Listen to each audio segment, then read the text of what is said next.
आज या ठिकाणी माझे वडील स्वर्गवासी आमदार काकासाहेब साळुंखे पाटील यांची जयंती, या जयंतीच्या निमित्तानं काही उपक्रम आपल्या ह्या दुष्काळग्रस्त जनतेसाठी त्यांनी त्यांच्या आयुष्यामध्ये काही ध्येय धोरणं ठरवली होती.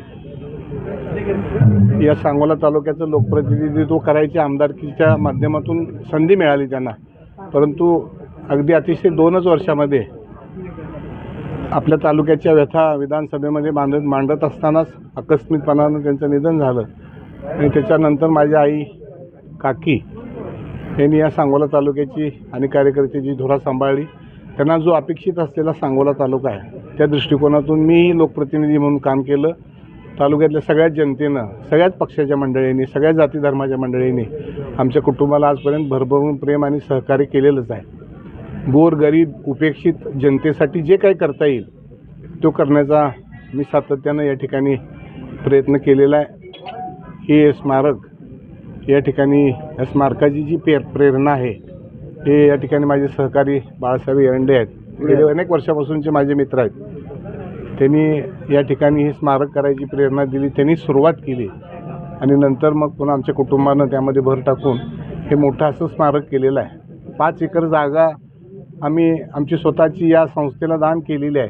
त्यामध्ये भविष्य काळामध्ये एक 10 कोटी रुपयाचा संकल्प आपण त्या ठिकाणी उभा केलेला आहे आणि त्यामध्ये गोरगरिबांची लग्न करण्यासाठी एक मोफत असं मोठं मंगल कार्यालय, तालुक्यातल्या गरीब सगळ्या जनतेला परवडणारं नाही यासाठी एक 300 ते 400 मुलं राहतील अशी अद्ययावत अशी तालीम, त्याचबरोबर 1000 महिला बचत गटातील महिला एका हॉलमध्ये काम करून त्यांचा उदरनिर्वाह आणि प्रॉडक्ट करू शकतील असा एक मोठा हॉल, आणि आपल्या तालुक्यातल्या गरीब जनतेसाठी MPSC UPSC ज्यांची ऐपत नाही अशासाठी एक 5 स्टार मोठी लायब्ररी, अभ्यासिका असा मोठा संकल्प या ठिकाणी आम्ही ठरवलेला आहे. आणि मला पांडुरंगाच्या चरणी एवढीच प्रार्थना आहे की हा संकल्प पांडुरंगाच्या आशीर्वादानं, आई मायका देवीच्या आशीर्वादानं पूर्ण होईल असं मला निश्चितपणानं अपेक्षित आहे. जे काय आईवडिलांसाठी आणि त्यांनी तालुक्याविषयी धरलेलं जे ध्येय धोरण आहे किंवा त्यांच्या अपेक्षितमधला सांगोला तालुका हा घडवण्यासाठी सत्ता असो नसो, भविष्य काळामध्ये पद येऊ न येऊ, हे आमची अखंड सेवा, आम्ही 4ही भाऊ, माझे दादा असतील, चारुताई असतील, जया असेल, आम्ही या जनतेची सेवा करण्याची आम्ही त्या निमित्तानं एक शपथ घेतलेली आहे. आणि माझी आई माळकरी असल्यामुळं आम्ही आळंदीची वारीसुद्धा तर हयात माझ्या आईंच्या नावची दिंडी करून ती कायमस्वरूपी दिंडी, आणि पंढरपूरला पण एक मठ आईंच्या नावचा बांधायचा ठरवलेला आहे की जेणेकरून सांगोला तालुक्याला प्रत्येक वारकरी त्या मठामध्ये जाऊन वारीला गेल्यानंतर 2 घास खाऊन येईल.